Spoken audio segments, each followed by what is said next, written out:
Pourquoi devenir aide-soignant? C'est la première question, la question majeure que vous devez vous poser avant d'envisager de passer le concours.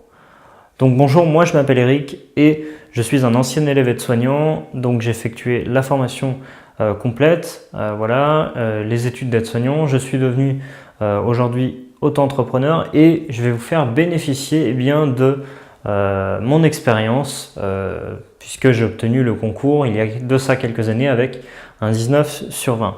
Donc ce que je veux dire, c'est qu'avant de rentrer, de passer le concours aide-soignant, il faut visualiser plus loin. C'est-à-dire qu'il ne faut pas juste vous dire bah voilà, je vais passer le concours, ça va être facile entre guillemets, parce que croyez-moi, il faut le préparer. À titre personnel, je l'ai préparé avec un cadre de santé supérieur en kinésithérapie. Je me rappelle l'intitulé exact. En gros, c'est une personne gratuitement qui m'a pris sous son aile et tout simplement qui plus que généreusement m'a vraiment aidé et m'a permis de préparer et réussir le concours d'aide-soignant. Donc évidemment il ne tombera pas je pense sur cette vidéo, mais en tout cas je tiens à le remercier chaleureusement si ça arrive.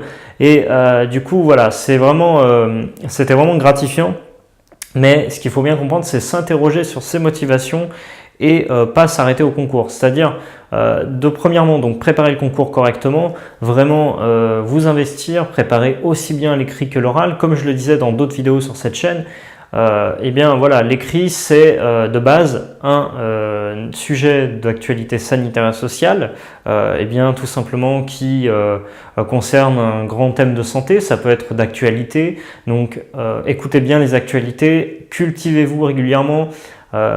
Essayez de connaître le nom du ministre de la Santé, parce que c'est important si on vous pose la question. Essayez aussi c'est réviser les différentes grandes thématiques de la santé. Donc voilà, ça c'est premièrement pour l'écrit. Et donc ce qu'on va vous demander, c'est que vous allez tomber sur un texte, et qu'est-ce qui va se passer? Après ce texte, vous allez avoir des questions. Donc ces questions-là, vous allez devoir tirer les éléments principaux du texte, en tirer les principaux éléments, les principales conclusions, et donc du coup vous allez devoir résumer le texte. En gros c'est ça, c'est pas plus compliqué que ça. Et puis en ce qui concerne l'oral, je crois que j'ai oublié quelque chose pour l'écrit. Bref, on va passer à l'oral, peut-être que ça me reviendra. Et l'oral, c'est pareil. L'oral, vous arrivez dans la salle. Alors je sais qu'il y en a qui vont stresser ou autre, mais ça on y viendra après. Vous allez arriver dans la salle, vous allez tirer un exposé au sort, d'accord? Mais ça, c'est pas la partie la plus difficile, c'est l'introduction, tout simplement. Ça fait un peu comme l'écrit, mais voilà, c'est juste une introduction, une mise en bouche, on va dire. Et donc, qu'est-ce qui va se passer? Vous allez tirer donc ce texte, et tout simplement, par exemple, ça va être, je sais pas, on va vous poser des questions sur le tabac. Donc vous allez avoir un texte, vous allez devoir répondre devant le jury, et simplement, la seule chose que veut vérifier le jury, c'est savoir si vous avez bien compris le texte, vos capacités d'analyse, tout simplement parce que ça vous servira tout au long de votre formation aide-soignant et au-delà dans votre carrière aide-soignant. Ok? Donc ensuite, comment va se dérouler l'oral? L'oral, j'ai une vidéo sur le sujet d'ailleurs où je simule carrément un entretien pour vous sur cette chaîne. Donc vous allez voir ça, vous pouvez aller voir ça et vous aurez directement un oral. J'étais tout seul pour faire la vidéo, donc mais en tout cas, les questions se rapprochent au mieux de l'oral, tel que je l'ai passé. Évidemment, après, il en va de votre personnalité, du jury, vous n'aurez pas exactement la même question. Mais pour en revenir, donc, comment se passe l'oral d'aide-soignant? Tout simplement, vous allez avoir une liste de questions qui va porter principalement sur vos connaissances et surtout sur votre motivation concernant le métier aide-soignant. Est-ce que vous savez où vous mettez les pieds? C'est pour ça que je dis que c'est très important de se poser la question en amont et de voir même plus loin sur les motivations d'aide-soignant, parce que le jury, il va pas seulement vous interroger pour rentrer à l'école d'aide-soignant. Donc par exemple, il va vous demander quelles sont vos motivations d'aide-soignant, qu'est-ce que vous voulez faire plus tard, est-ce que vous envisagez une carrière? Gardez à l'esprit que vous allez passer 30 ans, 40 ans de votre vie dans le métier d'aide-soignant. Alors après, vous pouvez évoluer, devenir infirmier, etc. Mais peu importe, le socle est le même, le cadre est le même. Donc vous allez passer des années concrètement à vous occuper des malades, de personnes souffrantes, de personnes mourantes. Faut pas avoir peur de dire les choses. Je sais que ça peut paraître merde, j'ai perdu le terme. Je sais que ça peut paraître morbide, voilà. comme ça, mais c'est une réalité. Je vous le dis, avec ma petite expérience, j'ai vu des personnes décéder. Donc moi personnellement, c'est pas quelque chose qui me rebute. Donc voilà, j'ai pu travailler dans le médical, mais dans le paramédical, médical, peu importe comment on l'appelle. Mais vous derrière, il faut pas que ça vous rebute. Donc il faut être conscient de ça, en fait, de toutes ces choses-là. Aussi, posez-vous la question, est-ce que vous pouvez travailler en équipe ? Est-ce que vous êtes en capacité de travailler en équipe? Est-ce que vous préférez travailler tout seul? Parce que vous ne serez pas tout de suite infirmier et encore moins infirmier libéral. Ça prendra des années. Sachez que si vous voulez passer le concours d'infirmier en interne, il faut déjà justifier de 3 ans d'exercice en tant qu'aide-soignant.